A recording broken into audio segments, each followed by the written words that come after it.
Hello and welcome to glennzb TV, the show that puts glennzb up your Periscope. I'm bringing New Zealand to the world and the world to New Zealand.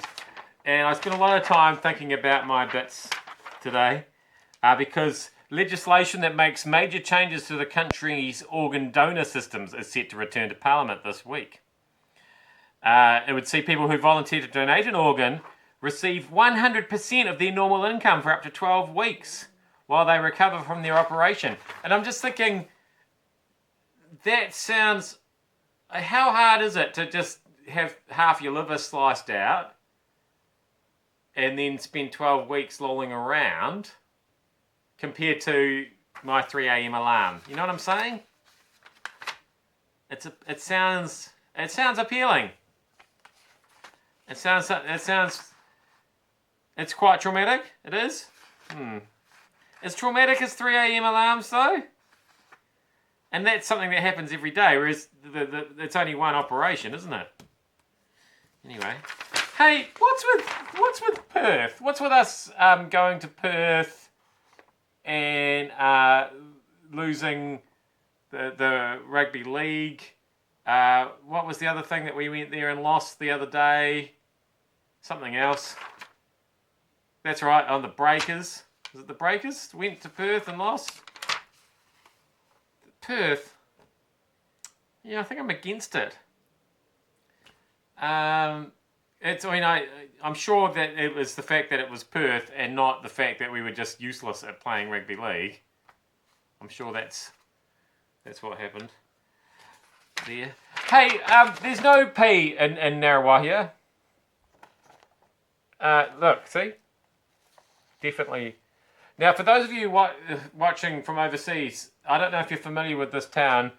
That's an interesting looking word for you people, isn't it? Narrawahia. But interestingly, James Fetu is a member of the Narrawahia Community Board. He's been talking about how Narrawahia is now P-free.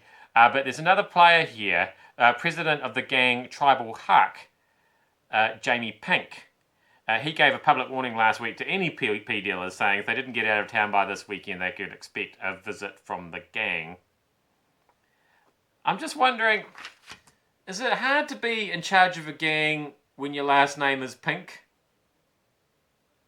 Like, you've got a lot of work to do, haven't you, to establish your cred if your last name is Pink? Or have we moved on? Are we living in a more enlightened society where somebody called Pink can be in charge of a gang? I don't know. Maybe it all changed after Reservoir Dogs, because Mr. Pink, I wouldn't have messed with him in that. And it's bird brain watching time again. Voting opens later this morning for the hotly contested Bird of the Year competition. Forrest and Beard. So I've got Beard on the brain now after talking about the 3 a.m. alarm. Forrest and Bird runs the contest to highlight the threats of our treasured native birds.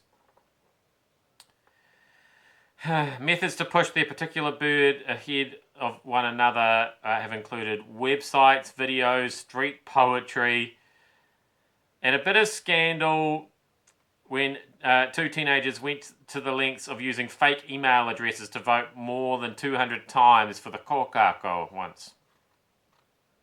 One campaign manager went to the length of getting a tattoo of their bird. This is like the pies, isn't it, this thing? This Bird of the Year thing. We have the annual Pie Awards. And I feel, have I told you about my views on this before? Don't get me wrong, I love pies. I'm less convinced whether we need to be awarding the best one in the country. And I'm also less convinced that the people who compete in the Pie Awards are aware that really it's just a crazy PR stunt. And I feel this is a bit the same. Do the birds know? Because it's not the birds who are really campaigning, it's people who... It's a strange thing, this. Anyway, that's happening again, and the kokako will probably win again, I suppose. It's weird how seldom the Kiwi wins. Anyway, I am glennzb. Thank you for having me up your Periscope. I'm just going to evaluate which organs I can donate, and I'll see you back here again tomorrow.